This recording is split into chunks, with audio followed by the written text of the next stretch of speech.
In the 1920s, Washington, D.C. was a city of quiet power. It thrived not on smokestacks or stock exchanges, but on rhythms of government, the steady hum of paperwork, policy, and paydays. The federal presence gave the illusion of permanence, of protection, especially in the Roaring Twenties, a time of American cultural and economic prosperity. As the nation's capital, much of this economic and cultural prowess was centered around it, giving the city a larger-than-life appearance to Americans and the world. It was a beacon of great things to come. After all, how could this shining light be so easily snuffed out and smothered? But for many Washingtonians, stability was a myth.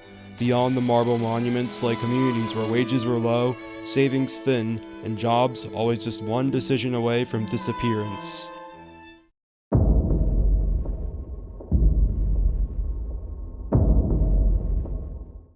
When the stock market crashed in 1929, Washington watched cautiously. There was hope, perhaps naive, that the machinery of government would buffer the blow. But by 1930, hope gave way to hunger. All across the private and public sector, people lost their jobs and livelihoods. With a lack of jobs, especially in the industrial sector, output of valuable items such as food and clothing decreased. Businesses small and large couldn't take the heat and began to close. It was a time of unparalleled economic chaos. I think at one point, especially during the Bonus Army movement, the unemployment rate in DC was almost 60%. The illusion of DC had been broken and shattered, and now the disoriented and destabilized federal government was left to pick up the pieces.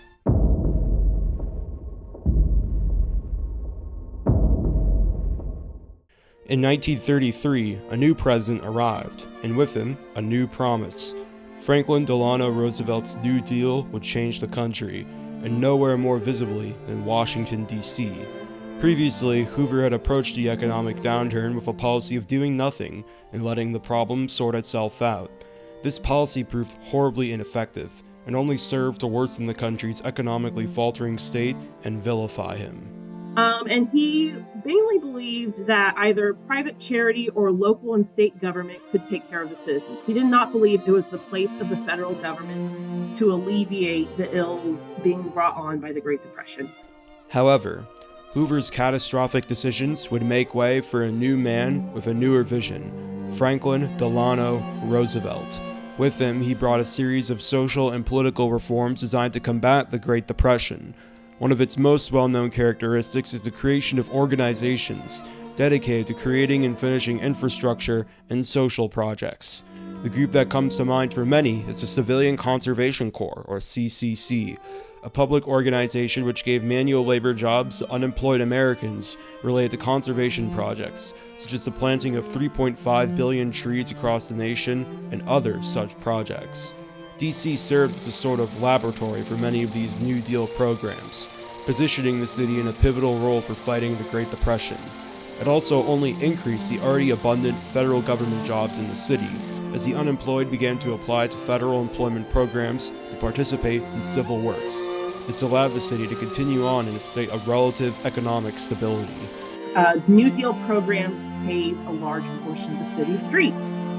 They created parks wholesale, or they improved on existing ones like Anacostia Park.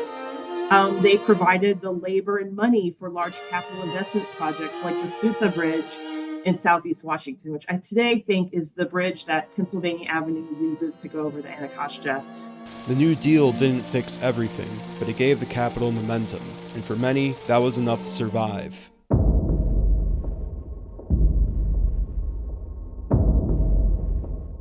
In 1932, desperation arrived in force. Thousands of World War I veterans, jobless and out of options, marched on Washington to demand early payment of promised bonuses. These disgruntled veterans came to be known as the Bonus Army, named after the bonuses they were promised in the war effort for World War I. They built a tent city across the Anacostia River, visible from the Capitol Dome. This was not just a protest, it was a national spectacle. Washington, the city of government, became the site of confrontation. However, by late July, the federally appointed DC commissioners overruled Glassford, and they ruled that the Bonus Army needed to be cleared out. The eviction was brutal. Fires consumed the camps. Veterans were injured, families displaced. The protesters were soon left in a state of disarray and dispersed. This event is one of the things that ultimately cost Hoover his re-election, allowing FDR to take the stand and begin his New Deal programs. Washington was now at the center of one of Hoover's largest scandals during the Great Depression. Not only did this momentous event reassert Washington's cultural and economic significance during the Great Depression, but it also cemented the city as a symbol of power, of protest, and of the deep national pain that no federal building could contain.